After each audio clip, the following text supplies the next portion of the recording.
Dreaming of the stars on high that speak to me in secret sighs, drifting on a breeze.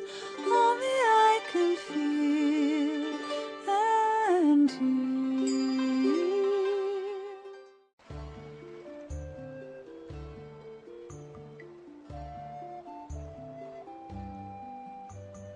The caravan hobbled down the road back to Persak. Having completed their mission, the day seemed brighter and more cheerful. Even the bug noises seemed more friendly and welcoming to the traveling group. While they approached a crossroad, they saw a man sitting under a tree. He wore a long red coat with black boots and a cylindrical furry hat. He stoked the fire in a makeshift pit in front of him while stirring the bubbling kettle that was held up by iron sticks. As the caravan drew near, he looked up and waved a hand to them.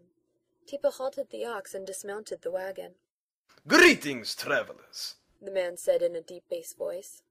"My name be Persak. Was a fine group such as yours be off to today?"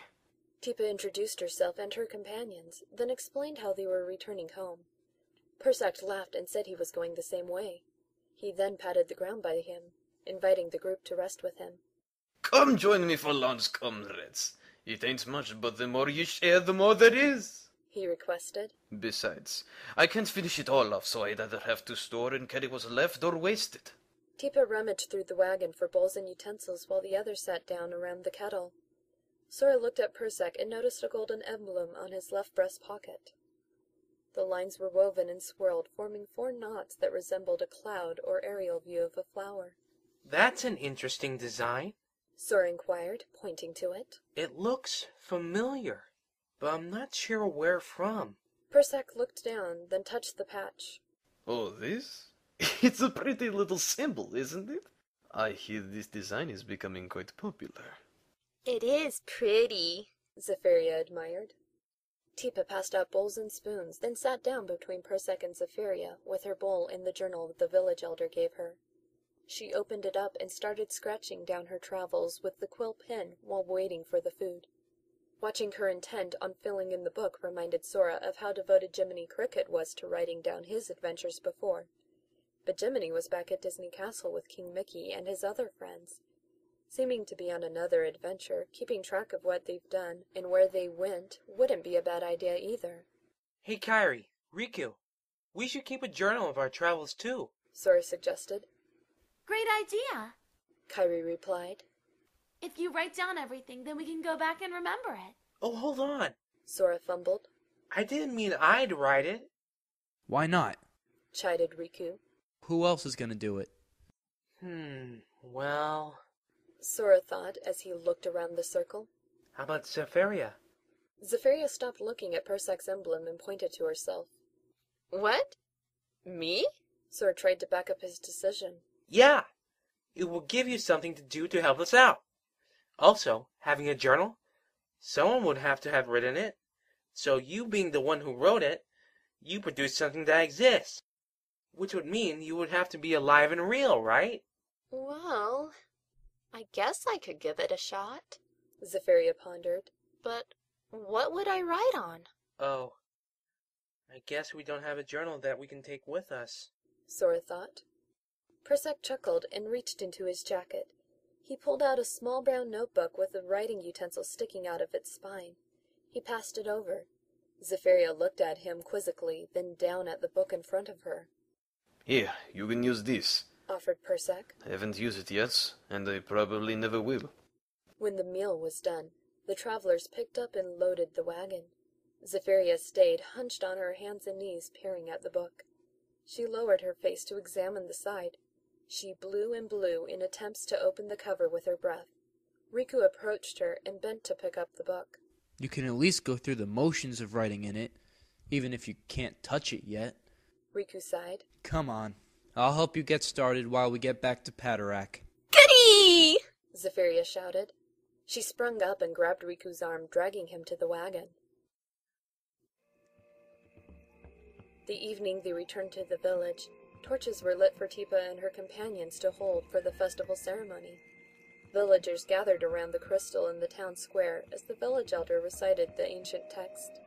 The crystal glowed as it absorbed the drop of myrrh, warranting another year of protection against the miasma.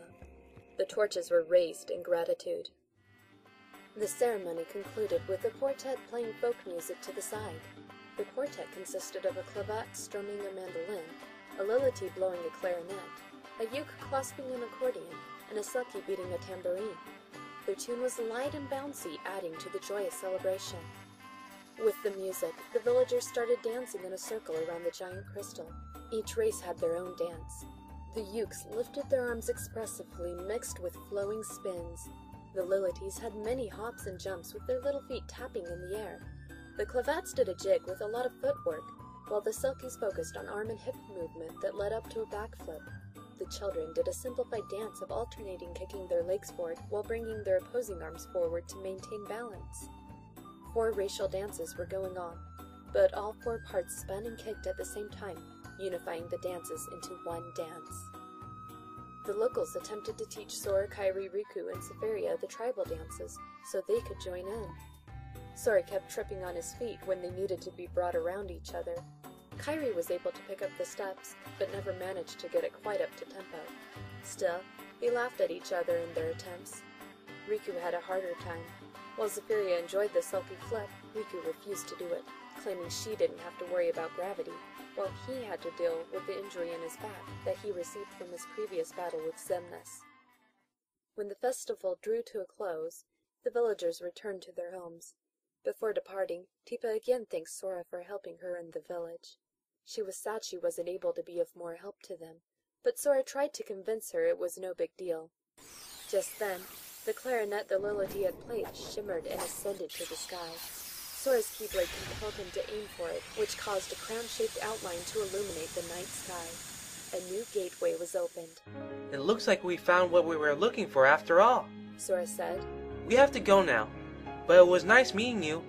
Likewise. Feel free to come back and visit. Tipa invited, shaking Sora's hand. Sora smiled, and the others bid their farewells to Tipa. Sora waved Mog over. You coming with us, Mog? He asked. You bet, Koopa! Mog chirped, fluttering over. The group waved to Tipa as they left. She then made her way back home as well. From the shadows, Persak's eyes watched the group and then Tipa leave. The town center was now empty.